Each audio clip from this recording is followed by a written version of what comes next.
To say he'll go this weekend? Yeah, as long as he keeps going in practice like he is, then he'll be the guy. And he looked good today, so far so good. And we'll just keep practicing. What's the plan with Dane?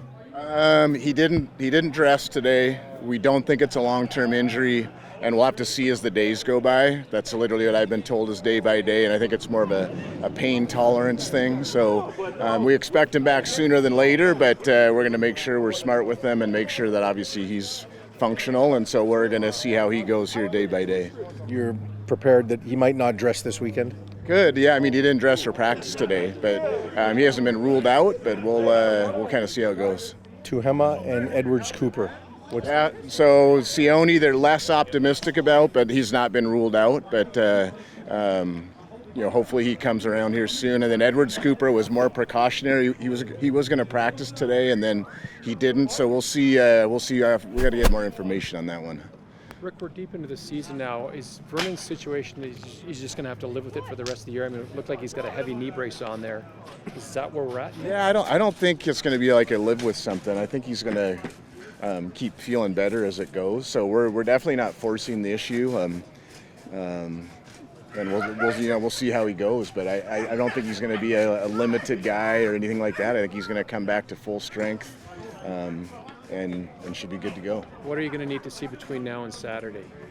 Well, just that he's good with the next two practices. We're good today. He did everything today. We didn't limit him in any way on how he called things or what he did in practice. And so, as long as there's no setback, which we don't anticipate, then he'd be good to go on Saturday.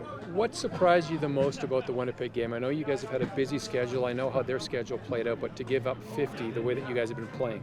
Yeah, I give credit to them. We didn't play the way we wanted to, and we gave up too many big plays early, and the whole thing snowballed on us. And we tried to get back in the game, but didn't do it.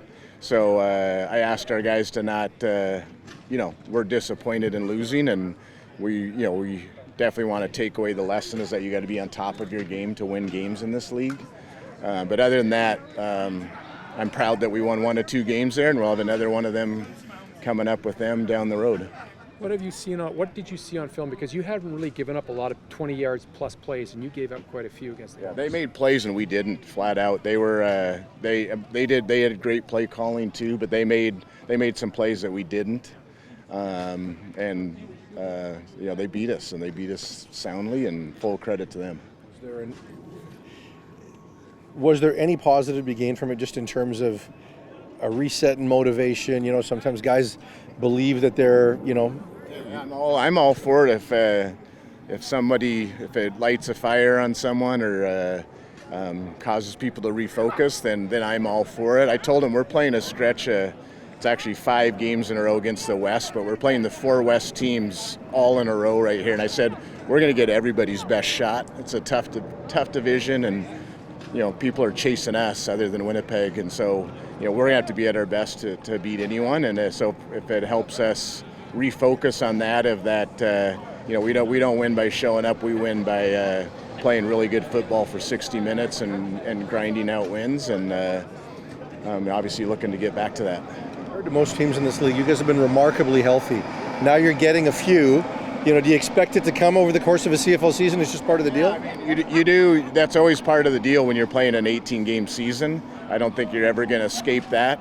We try to do everything we can to help the players out, of trying to give them enough rest without giving them too much rest, and doing all those things. So we're just trying to keep as healthy as we can and ride through the waves of the season. Lucky and Dom, they don't look necessarily as explosive as we're used to seeing them. Are they 100%, or what do you see in them?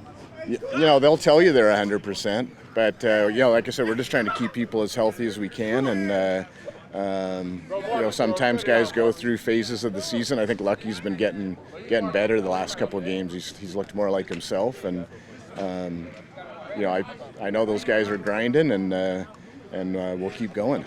Do you feel, Rick, that we'll see the true version of the BC Lions on Saturday? I mean, we've talked a lot about the Donut Boys, we've talked a lot about your offense, but to bounce back after the loss that you suffered, is Saturday that game for you? Yeah, I mean, my experience with this group from day one is they've been so good showing up to work all the time, and we've lost to the best two teams in the league, and it's a long season. So our guys have been great. They were out here today working hard and doing their thing, and I know they look forward to getting back out there. And like I said, we're expecting Calgary's best on Saturday.